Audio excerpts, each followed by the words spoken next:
अस्सलाम वालेकुम रहमतुल्लाह। उम्मीद है आप सब लोग खैरियत से होंगे। Maula Jatt, the legend of Maula Jatt. The legend of Maula Jatt नामी पाकिस्तानी फ़िल्म हाल ही में रिलीज़ हुई है। आप में से बहुत सारे लोगों ने इस मूवी को देखा होगा। बहुत सारे लोग उस मूवी को अप्रिशिएट भी कर रहे हैं, ना सिर्फ मुल्क में बल्कि मुल्क से बाहर भी बहुत सारे लोग जो हैं इस मूवी को ना सिर्फ पसंद कर रहे हैं बल्कि बार बार जाके देख भी रहे हैं। मूवीज़ बहुत सारी बनती हैं, सारी दुनिया में मूवीज़ बनाई जाती हैं। पाकिस्तान में भी सिनेमा के रिवाइवल की बात हो रही है और बहुत सारी मूवीज़ बन रही हैं। हर साल बहुत सारी मूवीज़ रिलीज़ होती हैं। कोविड के बाद पाकिस्तान में बहुत सारी मूवीज़ फिल्में रिलीज़ हुई हैं जिन्होंने बहुत ज़बरदस्त बिज़नेस किया है, और उन्हीं में से एक फ़िल्म हाल ही में रिलीज़ होने वाली film the legend of Maula Jatt भी है। तो आज हम इसके ऊपर बात करेंगे। देखिए, जब मूवी बनती है तो मूवी कभी भी कोई एक आदमी नहीं बनाता, बल्कि इसके पीछे पूरी एक टीम होती है जिसमें डायरेक्टर्स होते हैं, राइटर्स होते हैं, प्रोड्यूसर्स होते हैं, बहुत सारे एक्टर्स एक्ट्रेसेस होते हैं जो कि मिल के एक टीम की तरह काम करते हैं और एक मूवी को बनाते हैं। तो जब इतने सारे लोग मिल के एक मूवी को बनाते हैं तो क्या इसमें ऐसा कुछ नहीं होना चाहिए जिसकी वजह से माशरे को कोई फ़ायदा हो, कोई वैल्यू ऐड हो रही हो माशरे में, किसी को कोई बात समझ में आ रही हो, किसी को कोई बात दिल को लुभा रही हो और ऐसी बात हो रही हो जिससे माशरे में लोगों को कुछ सीखने का मौका मिले। बल्कि पिछली एक दिहाई में बनने वाली ज़्यादातर पाकिस्तानी मूवीज़ के साथ प्रॉब्लम ये रही है कि वो या तो किसी न किसी हिंदुस्तानी मूवी का चरवा होती हैं, या फिर ये कि 3-4 हिंदुस्तानी मूवियों को मिलाकर, 3-4 हिंदुस्तानी फ़िल्मों को मिलाकर कोई एक फ़िल्म तख्लीक की जाती है और फिर उस पर जो है बिज़नेस किया जाता है। बुनियादी तौर पर जो फंडामेंटल रूल बना लिया गया है वो ये है कि आपको वो दिखाया जाए जो कि लोग इंडियन फिल्मों में देख रहे हैं, क्योंकि कमर्शियल सक्सेस की जो वाहिद वजह है वो शायद यही है। जो प्रॉब्लम सामने आई है कि पाकिस्तान में पिछले दिनों में शायद ही कोई ऐसी मूवी रिलीज़ हुई हो जिससे कोई ना कोई मैसेज पाकिस्तानियों के लिए जाता हो, कोई ना कोई पॉजिटिव वैल्यू ऐड हो रही हो, कोई ना कोई पॉजिटिव मुस्बत बात हो रही हो जिसको लेके पाकिस्तानी ये सोचें कि यार ये हमारी मूवी है, इसमें हमारे बारे में बात हुई है, इसको इस मूवी के अंदर हमको डिस्कस किया गया है। मैंने फ़िलहाल पिछले कोई 8-10 सालों में ऐसी कोई पाकिस्तानी मूवी नहीं देखी सिवाय एक मूवी के जिसका नाम है वार। वार एक ऐसी मूवी थी जो बेइंतहा पैट्रियाटिक मूवी थी, बहुत ही ज़बरदस्त तरीके से बनाई गई थी। उसमें एक्शन, डायरेक्शन, उसकी प्रोडक्शन वैल्यू बहुत ज़बरदस्त थी, और उसको बनाने वाले डायरेक्टर का नाम था बिलाल लाशारी। ये वही साहब हैं जिन्होंने हाल ही में रिलीज़ होने वाली film the legend of Maula Jatt की प्रोडक्शन, डायरेक्शन और बहुत सारी दीगर काम भी अंजाम दिए हैं। अब अगर आप the legend of Maula Jatt की हिस्ट्री में जाएँ तो आपको पता चलेगा कि ये बेसिकली एक फ़िल्म का सॉर्ट ऑफ सीक्वल है जो कि 1979 में रिलीज़ हुई थी। उस फिल्म का नाम था मौला जट, जिसमें सुल्तान राही और मुस्तफ़ा कुरैशी साहब ने मेन कैरेक्टर्स प्ले किए थे। ये उस ज़माने की बात है जब पाकिस्तान में नया नया माशाल्लाह लगा था, ज़िया-उल-हक साहब एज अ डिक्टेटर सामने आए थे और मुल्क में एक कशीदगी, एक दहशतगर्दी की फ़िज़ा कायम थी। उस फ़िज़ा के अंदर कहा यह जाता है कि पाकिस्तानियों को मौला जट की सूरत में एक ऐसा आदमी नज़र आया जो ऑपरेशन के ख़िलाफ़, जो जुल्म के ख़िलाफ़, जो टायरनी के ख़िलाफ़ खड़ा होता है और एक टायरन को, एक डिक्टेटर को, एक जालिम को मार गिराता है। जब ये कॉन्सेप्ट लोगों ने स्क्रीन पर देखा, चाहे वो उसकी प्रोडक्शन वैल्यू कोई भी रही होगी, चाहे उसकी डायरेक्शन कैसी भी रही होगी, चाहे उसमें एक्टिंग कैसी भी रही होगी, लेकिन क्योंकि एक ख़ास किस्म का मैसेज उस मूवी के थ्रू गया तो लोगों ने उस मूवी को अंडरस्टैंड किया और ख़ास तौर पे मासेस ने उस मूवी को बहुत पसंद किया। उस ज़माने में पाकिस्तान के जितने भी इंटेलेक्चुअल्स थे उन्होंने आउटराइटली इस फिल्म को इस बिना पर रिजेक्ट कर दिया था कि उनकी नज़र में ये मूवी ना सिर्फ ये कि दहशतगर्दी फैला रही है, बल्कि एक गंडासा कल्चर वजूद में आता है जिससे वायलेंस फैलता है, जिससे तशद्दुद फैलता है, ज़बान की ख़राबी पैदा होती है, और पंजाब का वो कल्चर दिखाया जाता है जो कि पंजाब में कभी एग्जिस्ट ही नहीं करता था। कभी पंजाब में उस कल्चर का वजूद ही नहीं था और आज भी उस कल्चर का वजूद पंजाब के अंदर नहीं पाया जाता। लेकिन उसको एक ख़ास तरीके से दिखा के ये साबित करने की कोशिश की गई कि जी ये पंजाब का कल्चर है और पंजाबी इस तरह से दिखते हैं, पंजाबी इस तरह से एक्ट करते हैं, जो कि बिल्कुल एक नॉनसेंस और ना समझ में आने वाली बात थी। लेकिन क्योंकि मासेस का शऊर कुछ इस तरह का होता है कि उनको आप कोई भी इंटरटेनमेंट बेस्ड चीज़ दिखाएं जो उनके लेवल पे जाके उनको टकराती हो तो वो ज़रूर उसको पसंद करते हैं और उसको आगे लेके जाते हैं। लेकिन जैसे मैंने अर्ज़ किया कि क्लासेस ने उस ज़माने में उस मूवी को आउटराइटली रिजेक्ट कर दिया था। अब ये मेरे समझ में नहीं आता कि उन्हीं क्लासेस में से उठ के बिलाल लाशारी जैसे डायरेक्टर ने, जो कि वार जैसी फिल्म बना चुके हैं, उन्होंने इस आइडिया को किस तरह से कंसीव किया कि उन्हें मौला जट नामी फिल्म का रीमेक बनाना चाहिए या उसकी स्टोरी को आगे लेके जाना चाहिए। मौला जट का कैरेक्टर हमारे लिए कभी भी एक रोल मॉडल नहीं हो सकता, इसलिए कि वो एग्जिस्ट ही नहीं करता है।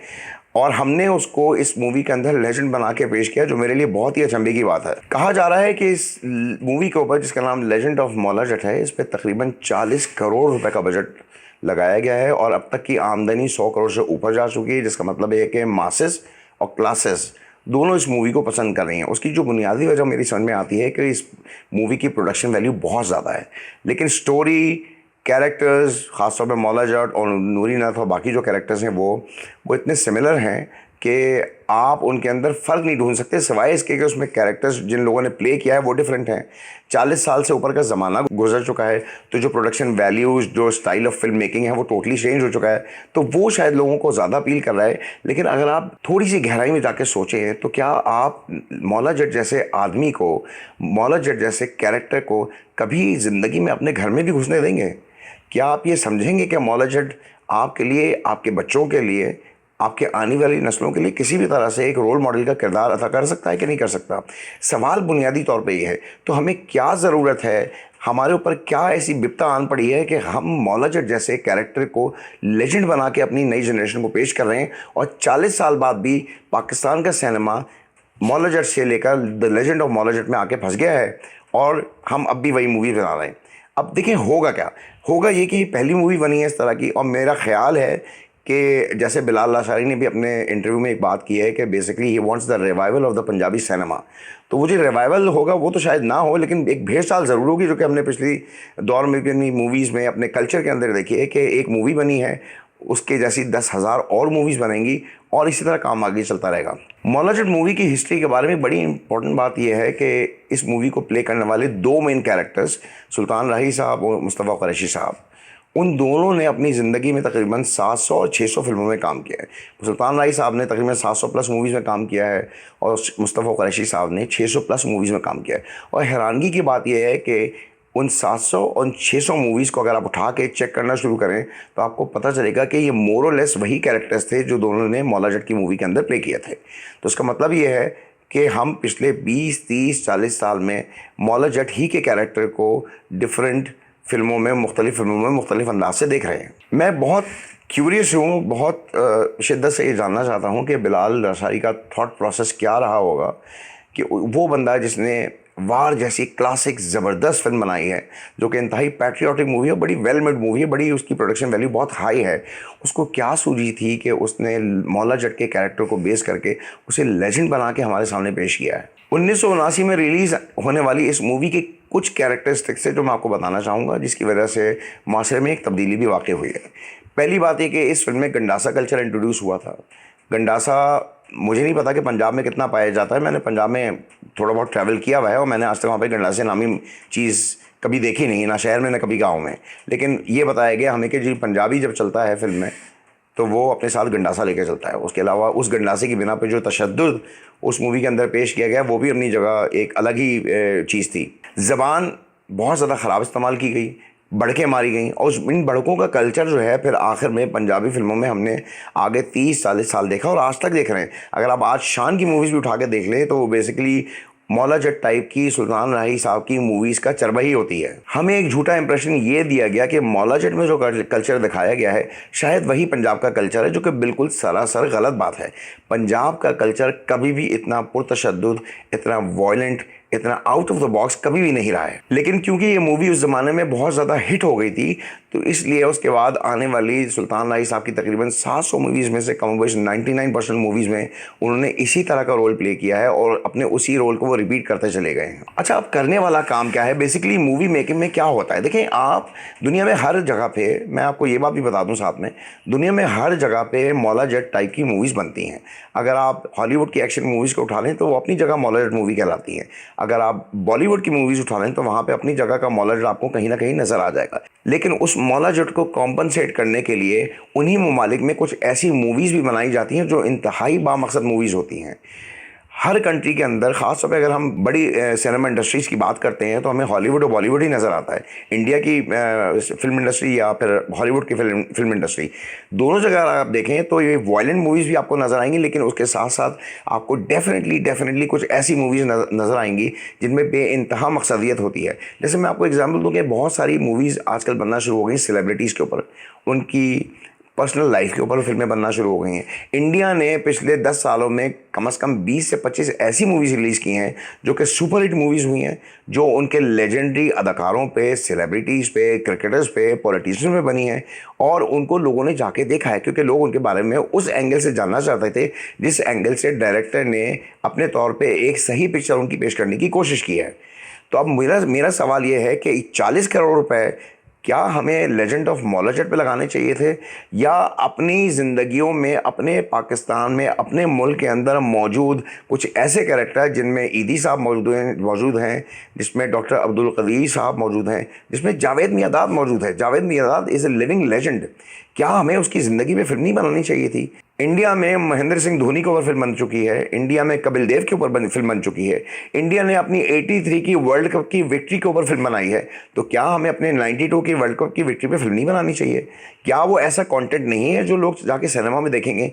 क्या उस मूवी के ऊपर 40 करोड़ रुपए लगा के हम एक ऐसी चीज़ नहीं क्रिएट कर सकते जिस पर हम कल फ़ख्र कर सकें?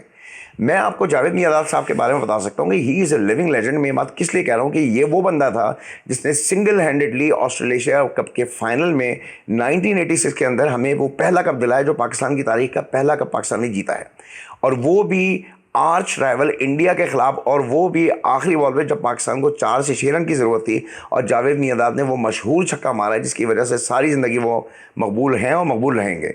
वो एक ऐसी क्लासिक एग्जाम्पल है, एक ऐसा थ्रिलिंग मैच था कि वो डिज़र्व करता है कि आप उस मैच के ऊपर मूवी बनाएं, क्योंकि इंडिया ने उससे तकरीबन 3 से 4 साल पुरानी अपनी वर्ल्ड कप की विक्ट्री के ऊपर एक मूवी बनाई है 83 के नाम से, जो मकबूल भी हुई है और जिसको उन्होंने बहुत दिल से बनाया, बहुत रियल लाइफ सिचुएशन के अंदर बनाया।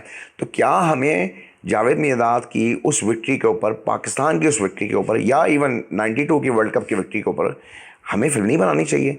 क्या हम आखिर वक्त तक लेजेंड ऑफ मौलाजट जैसी मूवीज़ को ही अप्रिशिएट करते रहेंगे, उन्हीं को सिनेमा में जाके देखते रहेंगे, और हमारे डायरेक्टर्स क्या कभी भी मौलाजट के सर्कल से बाहर नहीं निकलेंगे, मौलाजट के नरगे से बाहर नहीं निकलेंगे? और क्या हम हमेशा ऐसी मूवीज़ बनाते रहेंगे जिनको हम बिला वजह में लेजेंड कह रहे हैं? उसमें लेजेंड होने की कोई बात नहीं, इसलिए कि उसकी वजह यह है कि इट्स अ फिक्टिशियस कैरेक्टर। पहली बात तो कि वो कैरेक्टर कहीं एग्जिस्ट नहीं करता, दूसरी बात है कि वो कैरेक्टर कहीं पे भी आपके माशरे से मुताबिकत नहीं रखता, आपके माशरे में वो कैरेक्टर पैदा ही नहीं हुआ कभी, और ना वो पैदा होगा, क्योंकि वो जिस किस्म का कैरेक्टर है, मैं दुआ करता हूँ कि अल्लाह ताला कि दुनिया के किसी मुल्क में ऐसा कैरेक्टर पैदा ना करे जिस तरह का वाहियात कैरेक्टर वो डेवलप किया गया। और हमारा अलमिया ये है कि हमारी ट्रेजेडी ये है कि हमने उस कैरेक्टर को लेजेंड बना के द लेजेंड ऑफ मौलाजट नामी वो मूवी बनाई है, जिसके नाम को सोच के मुझे हंसी इसलिए आ रही है बेसिकली कि हम लेजेंड कहते कैसे हैं? हमारी ज़िंदगी में लेजेंड की वैल्यू क्या है? लफ्ज़ लेजेंड हमने किसको डेडिकेट किया हुआ है? मैंने जैसे कुछ नाम अभी लिए हैं आपके सामने, डॉक्टर अब्दुल कदीर खान साहब, मौलाना अब्दुल सत्तार ईदी साहब, जावेद मियांदाद साहब, क्या ये लेजेंड नहीं है? क्या ये डिज़र्व नहीं करते थे कि इनके ऊपर एक मूवी बनाई जाए? क्या 40 करोड़ रुपए की वैल्यू इन लोगों के लिए नहीं थी? हम इनके ऊपर कब मूवी बनाएंगे? हम उस लेजेंड ऑफ मौलाजट को, उसको कॉम्पनसेट करने के लिए, अपनी गलतियों को कॉम्पनसेट करने के लिए हम इन लोगों के ऊपर मूवी कब बनाएंगे? मेरा सवाल आज का ये है। दुनिया में फिल्म मेकिंग की वजह से बहुत सारी तब्दीलियाँ आ रही हैं, लोग अपनी फिल्मों में फ्यूचर को दिखा रहे हैं। आज से 30 साल बाद की ज़िंदगी किस तरह होगी, उस तरह को, उन चीज़ों को दिखाया जा रहा है बेसिकली। हम आज भी मौलाजट के अंदर फंसे हुए हैं, और ना सिर्फ फंसे हुए हैं बल्कि उस मौलाजट को लेजेंड करार देके उस पर एक और मूवी बना के उस पर 40 करोड़ रुपए लगा के लोगों को दिखा रहे हैं। और अलमिया ये है कि हमारे लोग उस मूवी को जाके देख रहे हैं, अप्रिशिएट कर रहे हैं। तो सवाल ये है कि उस लेजेंड ऑफ मौलाजट को कॉम्पनसेट करने के लिए क्या हम कोई ऐसा काम भी करेंगे फ्यूचर में जो कि उससे बेहतर होगा, उससे बालातर होगा, और उसमें कोई ना कोई मकसदियत होगी, उसमें कोई ना कोई वैल्यू ऐड हो रही है सोसाइटी के अंदर। और अगर हम ये काम नहीं करेंगे तो फिर हमारे ऊपर ये फ़र्ज़ है कि हमें ये काम छोड़ देना चाहिए, क्योंकि अगर हम लेजेंड ऑफ मौलाजट जैसी मूवीज़ ही बनाते रहेंगे तो फिर माशरे की बेहतरी के लिए, माशरे की अपब्रिंगिंग के लिए, माशरे की तालीम और तरबियत के लिए फ़िल्म का मीडियम हम कब यूज़ करेंगे? सवाल ये है मेरा। बहुत शुक्रिया आपका। अस्सलाम वालेकुम रहमतुल्लाहि व बरकातहू।